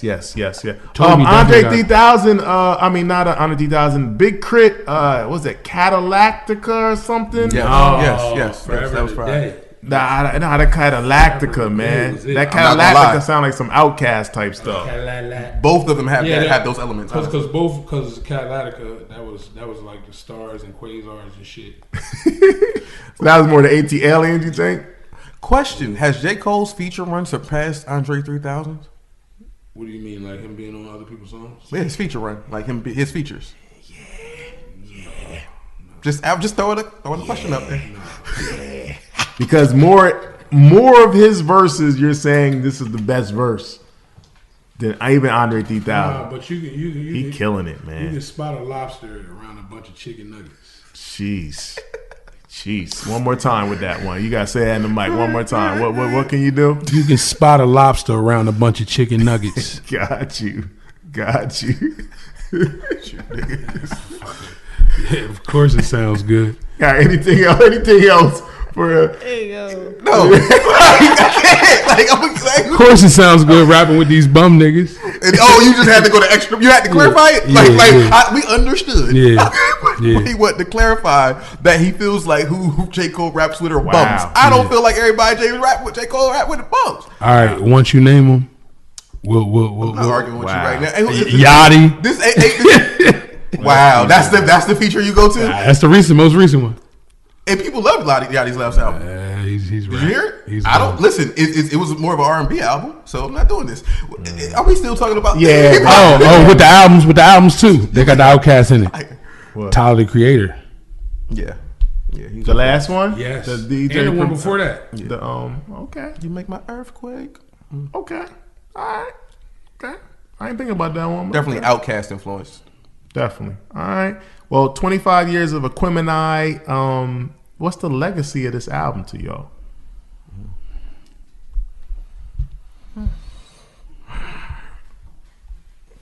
got quiet. Like, what's the legacy of Aquemini? 25 years has passed. What's the legacy of this album? This is your favorite album, Black. That's what you tell me. So what's the legacy of it? I don't know. I want you to answer that one. This is your favorite album, but I'll tell you the legacy. To me, this is another classic album from OutKast. It really separated them sonically from everybody else. Not saying ATLians was a separation too, but this just like split the Red Seas, man. Like this was just like, we ain't nothing like y'all. We on some other stuff. Like you can't duplicate our sound if you try to. This is how much different they were than everything else that came out. Just look at the landscape of the top albums in '98 and then just listen to Aquemini and nothing sounds close to it. A Tribe may be the closest, but even A Tribe at that point to me, Tribe, I loved the Love Movement. Love Movement wasn't good. It lost a step. It lost a step. I don't know that I agree. What's name might have been sick at that time. I'm saying they had a crazy sound, but the Love Movement, they lost a step to me. So I'm just saying. Yeah, and then some of the features too. Was it Hot Sex on the Platter on there? Yeah, that was a bonus track on there. That was from the that was a soundtrack cut though, right? Yeah, I think so. They had to find, but they had it might have been because I remember the video. They was in a movie theater. Yeah, it was from the movie. I just don't remember. That album wasn't my favorite though. That album wasn't my favorite. No, then they had Noriega on there. Yeah, they did have. Who had Noriega on? They did have Noriega. See, that was probably one of the albums I rarely listened to. I wasn't big on that album. And then even at that point, I felt like with Busta Rhymes, he was transitioning in his sound so much sonically. At that point, it wasn't meshing anymore. Yeah, I agree with you, but still, nothing sounds like this. So this album was just was different, and it was out of here, man. It's one of those albums that it has its own place, it has its own niche, and even to this day, man, it's not a lot that sounds like this. Nah, I like if you been listening to South rap, like every Southern rapper that had a good day got that album that's just like this. Had a good day. Yeah. Had that album just like this. What's T.I.'s album that's like this? T.I.'s album, I didn't say nothing about T.I. He don't got an album that's that. And Jeezy don't say every good rapper from the South has an album like this. You the one that put T.I. rapper that had a good day. He said every I said I like you talking I about. I understand what you're saying. I understand it now. I'm talking about Riding Dirty. Goddamn. Shout out to my guys, 2Player, man. They got 8Ball and MJG. What's John? What's the John when they got all they face Space Age pimping? Space Age pimping. Wow, that was great. Who else? Jeezy got one of these. No, he don't. Stop. Wait, so Jeezy has one, but T.I. don't? Nah. Not Thug Motivation 101 sounds nothing like this. No. I'm not saying sounds like this. Okay, stop. I'm just saying they had that album where they was like they had their classic. Okay. I get you. Respect. I get you there. Yeah. Okay. Clarity is clean that up. There's still a T.I. conversation that should be had. But because when you say classic, everybody think it's classic. And you don't feel like T.I. has no most like when I listen to UGK and stuff, cats look at me like dumb niggas is retarded. You can't.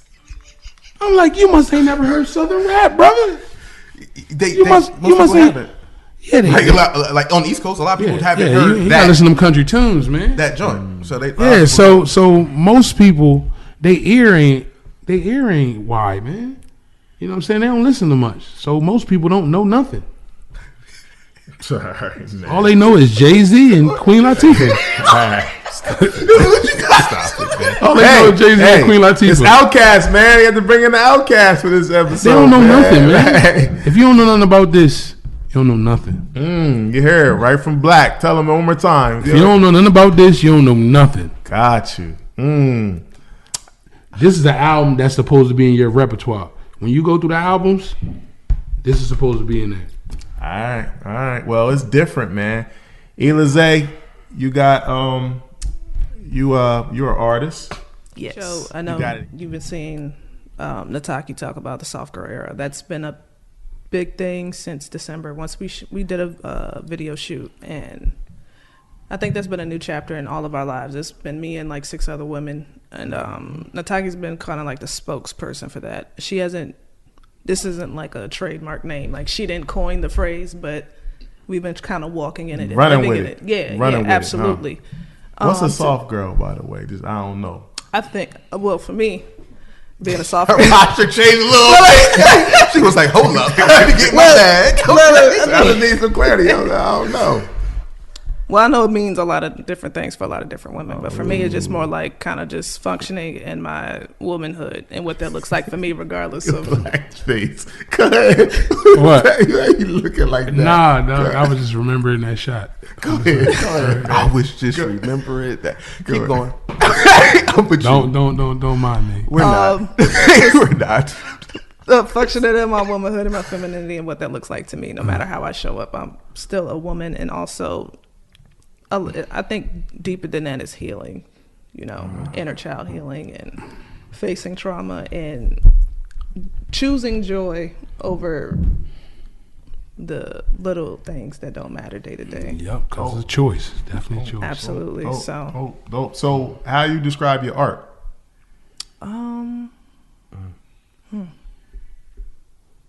Well, the first Or you word can't describe it. It's I mean- indescribable. Have you seen it? First of all, what kind of artist are you? Oh, I'm a painter. Okay. Yes. I've seen a lot of her art. Yeah, I think it's like urban realism, maybe. And the hip hop is a heavy influence in her art too. Oh yeah, absolutely. Yeah, Hip hop yeah. definitely. I think it's very illustrational, but realism at the same time. Some abstract qualities, but ultimately you get the message. I feel like pretty straight on. Okay. Just the FYI, I did an interview with her last week, so that replay. Well, I don't know when it's going to be out, but that replay will be up. Hats tomorrow. off. But hats off. So that's that. Hats off for G Dash Jones. Yes, and I interviewed Nataki about the soft girl era. She did a whole episode. I'm gonna put it back up. I got you. It's the second that she looked at me like, hold up. Nataki, she's an artist too. She owns a gallery. She owns a gallery. Soul Yeah. Firm. The Soul Where's that at? Firm. It's in Wilmington. Yeah, From Wilmington? Yeah, and she puts on for artists even outside Yeah, of she her puts- gallery. it's on I don't Tatnall. even Where's it put located? It's on Tatnall. Tatnall? Yeah, West Side of Wilmington. She puts a lot of. She does a lot of events. Does a lot of stuff for artists. Puts on. True Renaissance Connects woman. with people. Yeah. Yeah, Nataki. That's She's our. great- That's great our for the people. city, That's great our for people. youth. I met her in What's 2020. up? I did this mural on West 9th Street actually of Alua Toyin. She was one of the. She was a young black activist in Florida that got murdered, and I did a mural of her, and then I did a list of like 400 names of other black women and girls that had tragically passed away. So I connected with her. I think she ended up friending me on Facebook, and we spoke briefly. And then it was one day I went to the Contemporary to an opening, and she happened to be there. So I introduced myself, and I was just like, "Hey, That's what's up. You never know when you're going to meet somebody. Yep, and then we talked about working together, and then that's when last year we did our first show together, Skin Deep. And I did a series of portraits of like older black actresses like Pam Grier. Not only just Pam Grier, but her contemporaries that you don't really talk about much. So Your conscience is clear. Because most people couldn't even see that probably if they went to that event and seen that woman. They probably wouldn't even seen her. yeah, Probably walked right past her. She's an old soul right here, man. She. I actually got to meet her Yeah, when she that's came what's to the up. library. So That's what's that up. was that. So yeah, Dope, You know what I'm saying? dope. So- Shout out to Nataki. That's Shout my out girl to right Nataki. there, man.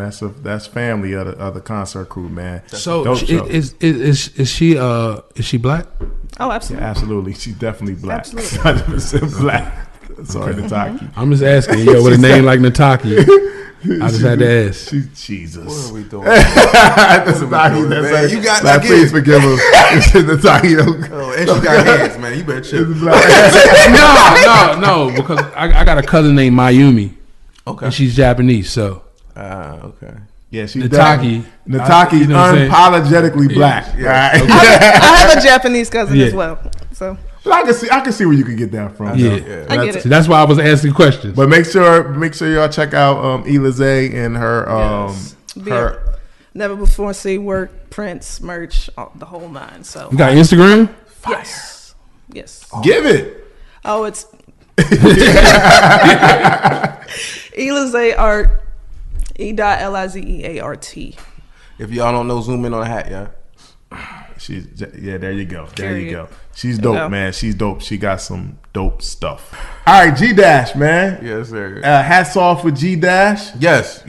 I do that every Thursday. Yeah, but yeah. either way, I'm G Dash Joe. Just look up, just spell out the dash, and that's where I'm at. G- Spell out the dash, How they man. follow? How they follow? You get it Instagram? You get it Instagram? Yeah, it's G Dash Jones. I'm G Dash Jones everywhere. Just spell out the Jones. dash. GDAS All right, Jones. now y'all, it is Hip Hop 50. That's right. You know what I'm saying? Hip Hop 50. Yeah, it is the 50th year of hip hop. So it's only right. It's only right. You know, y'all at the Concert Crew podcast. I want to ask a couple things of y'all. Black, you didn't give this before neither, so you gotta give it to you for the 50th episode. Your top 5 hip hop albums of all time. Hip Hop 50. Okay. Well, I know one, right? Black, it should be easy. You can't change up. I'm saying you got to do 4. Hey, You got to do 4 more. Yeah. What you got? Who want to put on the spot first? I Elizabeth? guess I'll go. All right, what you got? And I need an order too, man. No just throwing albums out there. Man, Nah, I ain't here we making it go. easy Here for we y'all. go. Give me an order. Shouts out to Stephen A. Smith. It's fluid. And these are heavily criticized too, so just make sure you be on point. These are heavily criticized. Yeah, people. My favorite albums are heavily criticized. Yeah. People get mad at your favorite album. Hey, that's crazy. Like, how you gonna get mad at my shit? Right. You already said y'all don't know music anyway, right? So No, I never said you. no, them. Yeah, them motherfuckers. Yeah. God damn, man. Come on, the viewers dumb. No, I ain't say them. I said if it fits. All right, who you got? Okay. We're going to start with. You want to start number 5? You want to build up the suspense? What you got? Oh, no. I'm going to just take it. Okay, all take right, it go from ahead. the top Go. and go on down. All right, go ahead. Of course, Illmatic is a staple for me personally. Number 1, Illmatic. The infamous. God damn, you got your gun out. The Sun Rises in the East. Wow. J. Rue the Damager. God Oh my damn. God. I told this here hip hop. There is a Dark Side. Wow. And The Coming. Wow. Oh my God. Okay. Oh my God. Wow. Man, you She's young, y'all. Wow. She almost didn't make it out of Jersey. Wow. Okay. funny. Okay. I wouldn't. That was really funny. I wouldn't have guessed some of them. All right. Damn.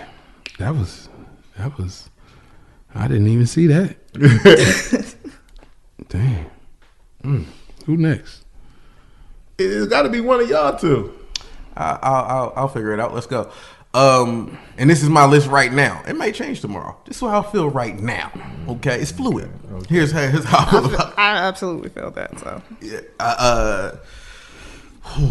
all right. So number 5, I'm gonna have to go with the Marshall Mathers LP.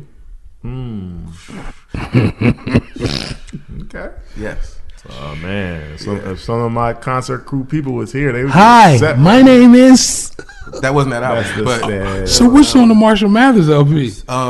Is that what? no, I am whatever you say I am. Okay, I sit okay. back with this pack of zigzags in his bag and his weed. It gets me. Whoa. Oh, he got. No, Yeah. I'm Slim Shady. You got your gun out too. It was. Here you go. You gonna go to that song? Slim Shady. Other Slim Shady. All right, let's go. All right, go. That is the real Slim Shady stand up was on there. It is on that song. Yeah. Oh man.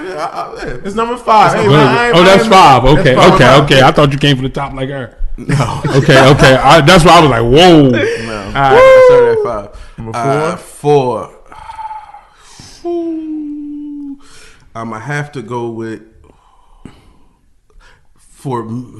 Nope. I'm Doggy Style. Okay. Nah, I don't want that to be 4, but it's gonna be 4 right now. It's gonna be 4 right now. Okay. 3, Me Against the World. Okay. Revolutionary. 2, Reasonable Doubt, and 1 is Illmatic. Wow. Okay. It's an interesting list, man. Yeah. Black, come on. You got to round this thing out. All right, I'm coming from the top with this. We're gonna go OutKast. Aquemini. Number 1. Number 1. Okay. Number 2.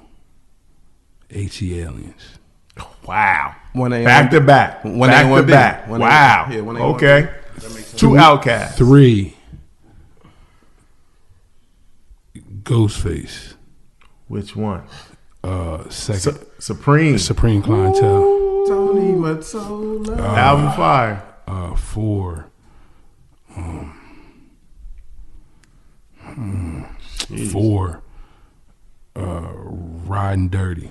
UGK. UGK. Wow, these some interesting lists. Number 5. And number 5.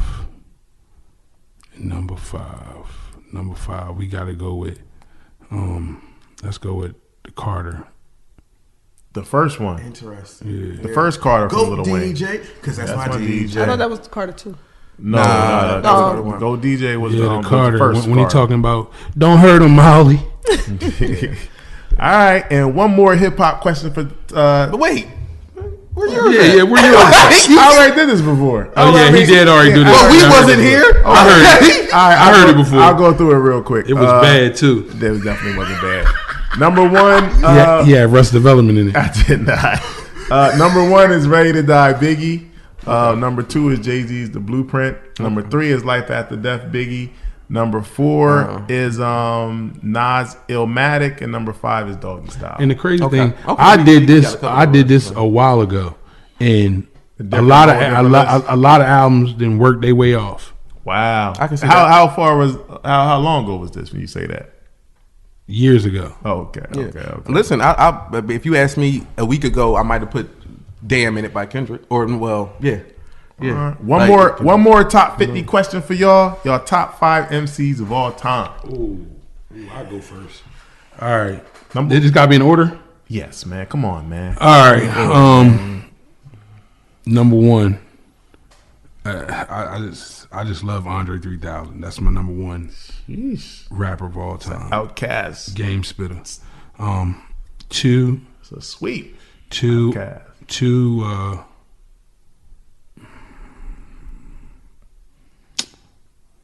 2 Nas. Okay. 3. 3. This is hard, boy.